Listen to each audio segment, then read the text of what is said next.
Was the most Gaelic of the Irish provinces and was the stronghold of Hugh O'Neill. Hugh O'Neill is one of the most fascinating figures in the story of Ireland. He embodied the complexities of an age of dramatic change. O'Neill could be a ruthless killer, a wily charmer, and a master of the art of compromise, whatever the situation demanded. The imperative for O'Neill was to protect the power of his family. Constantly manoeuvring, he rode alongside English adventurers against Irish chiefs and was rewarded with the earldom of Tyrone.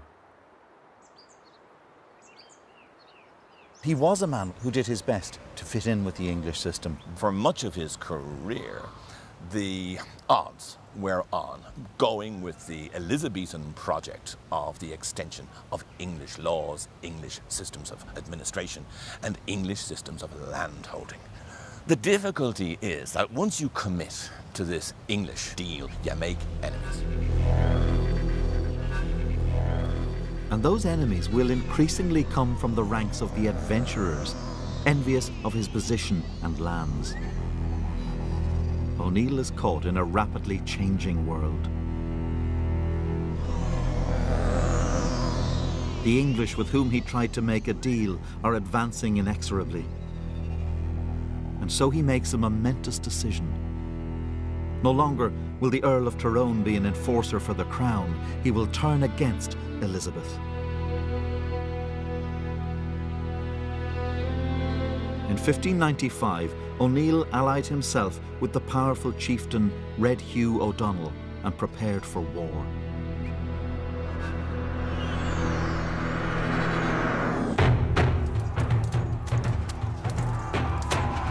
Trained in the English ways of warfare and bolstered by Spanish advisors, O'Neill begins to push back the English forces from Ulster. At the Battle of the Yellow Ford in August 1598, viewing the well-armed English, O'Neill told his men that victory lay not in senseless armour, but in courageous souls. 900 English are killed, and the same number desert.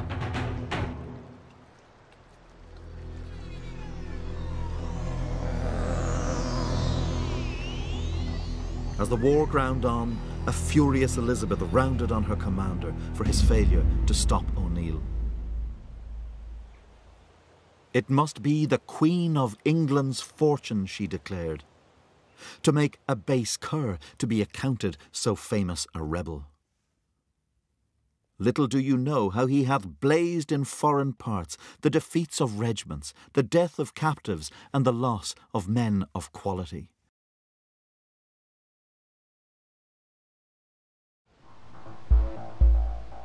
O'Neill's victory sparked rebellions elsewhere in Ireland. Far to the south, lands recently planted and tamed rose again. Here in Munster, rebels descend from the woods, farms are burned, the English planters are taken by surprise, and many are butchered. In Munster, the attempt to make the land civil according to English ways is overthrown. Among the English refugees fleeing Ireland is the poet Edmund Spenser. As Ireland moved towards a defining confrontation, O'Neill sought to rally both the Gaelic chiefs and the Old English to his banner.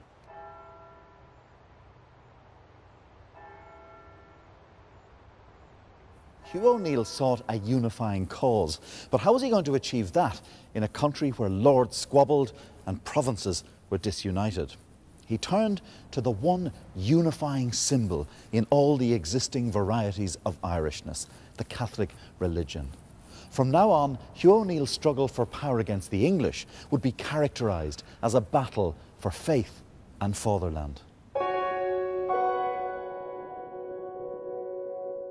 I will employ myself to the utmost of my power, he wrote, for the extirpation of heresy, for the delivery of our country from infinite murders, wicked and detestable policies.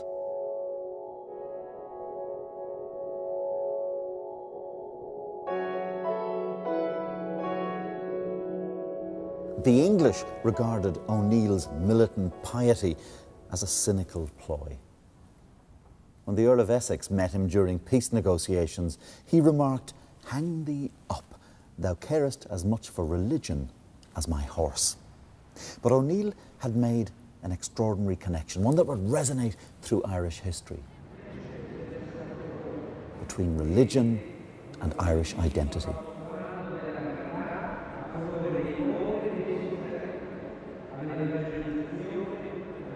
Pope Clement VIII declared O'Neill Captain General of the Catholic Army in Ireland. Cast as the Irish David fighting an English Goliath, O'Neill asked King Philip of Spain for help.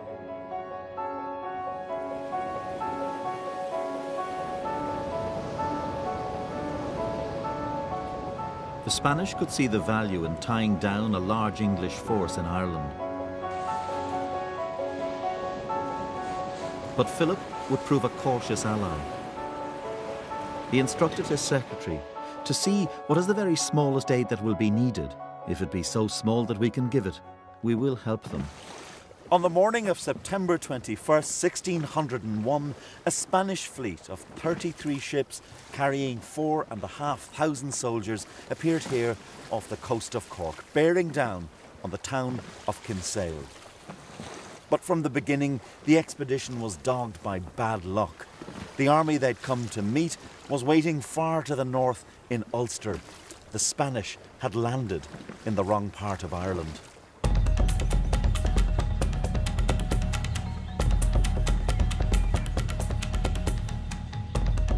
As the forces of the English Lord Mountjoy massed at Kinsale, O'Neill and O'Donnell made an epic march through the Irish winter.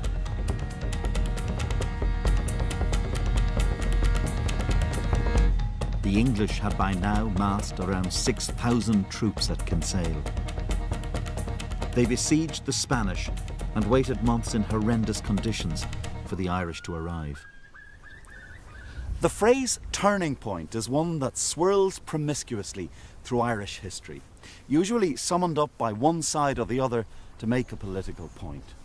But Irish and English, Catholic and Protestant, all agree that what happens here at Kinsale will alter the balance of power in Ireland forever.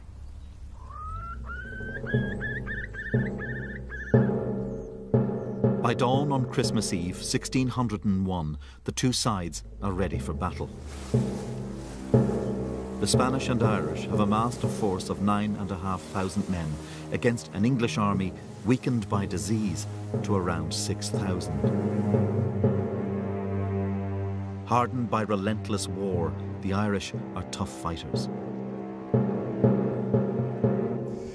When he sees the Irish, the English commander Mountjoy says the kingdom is lost. The gravity of the situation is very clear to him. He realises that defeat beckons unless almost a miracle can happen.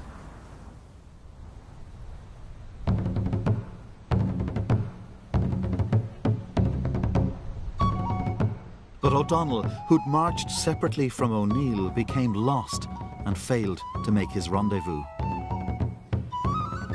According to the Spanish, there was a catalogue of tactical blunders. O'Donnell alerted the English with a loud call to arms. In the confusion, O'Neill left his hilltop position and went to open ground where his men were more vulnerable. On seeing the hill unoccupied, a Spanish witness said, "The enemy closed up onto it. He grasped his opportunity."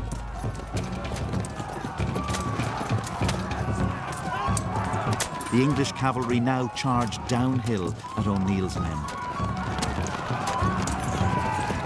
The Irish were fighting in open ground against English cavalry that had the run of the field.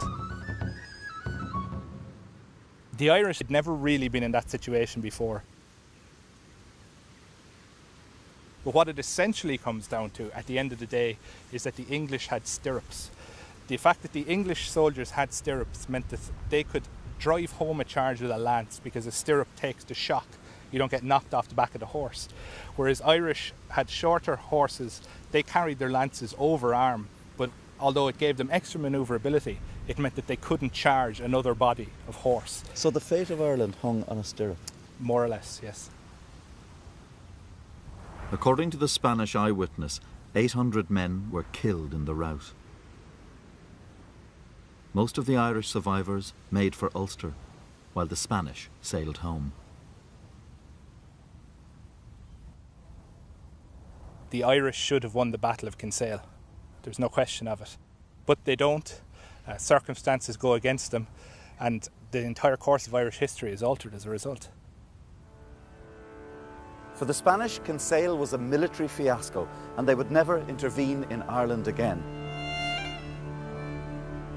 The English saved their colony, but the war was ruinously expensive. It almost bankrupted the crown. But for the Gaelic lords, Kinsale was the moment that broke their power forever.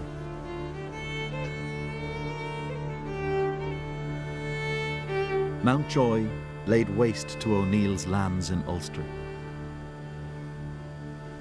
Mountjoy understood well the power of symbols in Ireland, and when he arrived here at Tullahogue, the Hill of the Warriors, he first ordered his troops to lay waste to the surrounding countryside.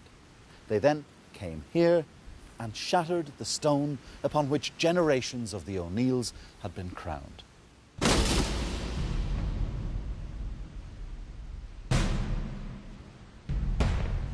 Hugh O'Neill surrendered and was allowed to keep his title and some of his land. But he knew as well as his enemies did that his real power had been destroyed.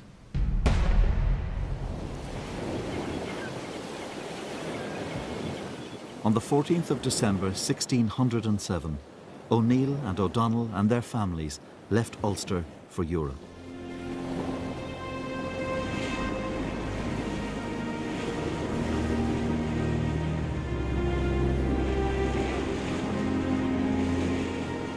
The peasants over whom they'd ruled were left to make their peace with new masters.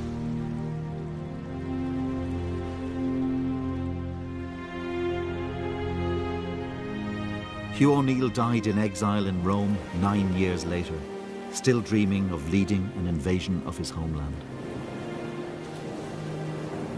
For the English, the rebellion had proved that a Catholic Ireland would always be a threat.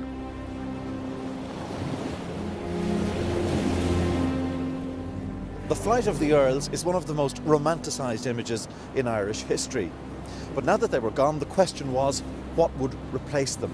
If Ireland couldn't be made loyal, an entire order would be transplanted here that was Protestant, loyal to the British Crown, and determined to stay.